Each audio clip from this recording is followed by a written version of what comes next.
This is the inside story of the rebirth of an icon, the Ford Focus RS. From the design studio to the test track and from Arizona to the Arctic, we follow the team as they strive to revive a famous name.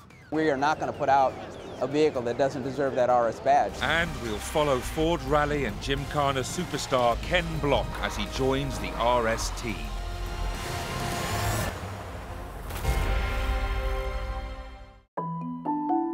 Ken and Ford's product development chief Raj Nair are in a top-secret test facility at Ford's global headquarters in Dearborn, Michigan. They're here to drive an early prototype of the new Ford Focus RS. Every Ford we try to make sure is a fun-to-drive vehicle, but we take that a step up with the Focus ST. And the RS is, really the top of that pyramid. All my development work with cars has all been race cars, but to actually be now working on an actual production car is really, really cool. It's stuff that I dreamed of as a kid when I studied, car design.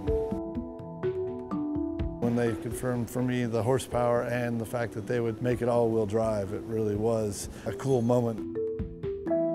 If you look back at the history, vehicle prior to Focus, the Escort, and even before that, the Sierra, we had all-wheel drive on the RS. And the RS front-wheel drive.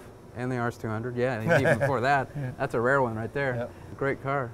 When we got to a certain point where, even though the Revo knuckle on the front-wheel drive was really good, the horsepower levels that we're at right now, we really felt that we were going to need to channel that through all-wheel drive. And you need to get the car down the road quicker and better than a front-wheel drive car can.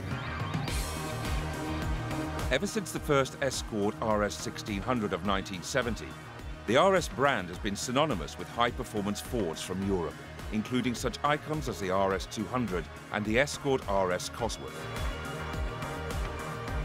The Focus RS was born on the rally stage in the hands of such greats as Carlos Sainz and Colin McRae. The first Focus RS road car appeared in 2002 and the second in 2009. The new model will be the first to be sold globally, including here in Motor City, Detroit, USA. It's a symbol of our company's heritage. It symbolizes that kind of performance, that all-wheel drive vehicle that I think we popularized in Europe, and now it's exciting to be able to sell that here in the US.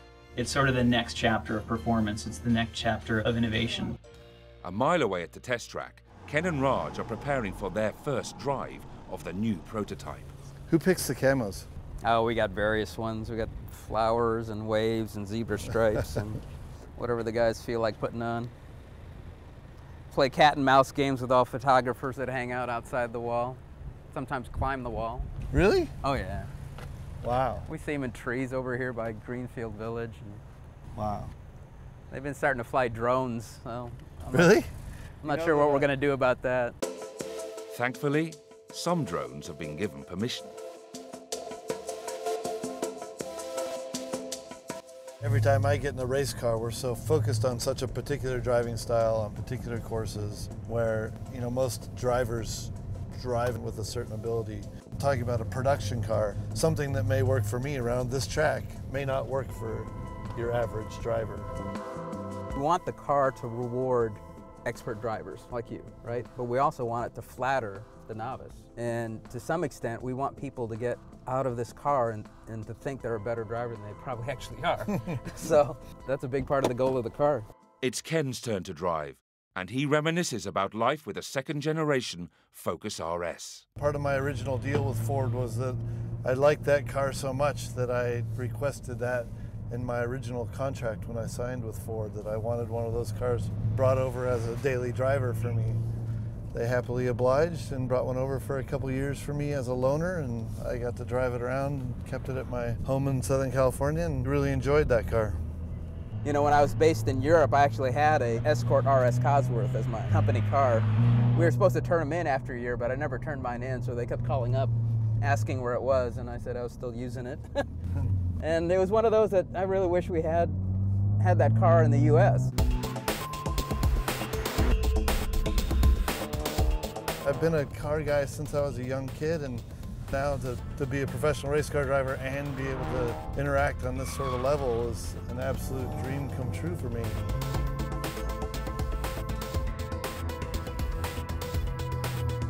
I mean, it already feels quite nice. I'm not pushing it past the point of understeer. I'm really letting it do what it wants to do, but it already feels quite nice. I mean, overall, it's doing what we wanted to do, getting out of these tight corners fairly quickly. That corner is visually weird. Yeah. What the car wants to do with the line is slightly different than what it looks like it should want to do. Yeah, right now the car almost feels like it's a little bit better settled at 9/10 than it is at 8/10. Mm-hmm. Being in this car and being able to test drive it around a very fun test track here in Michigan is amazing.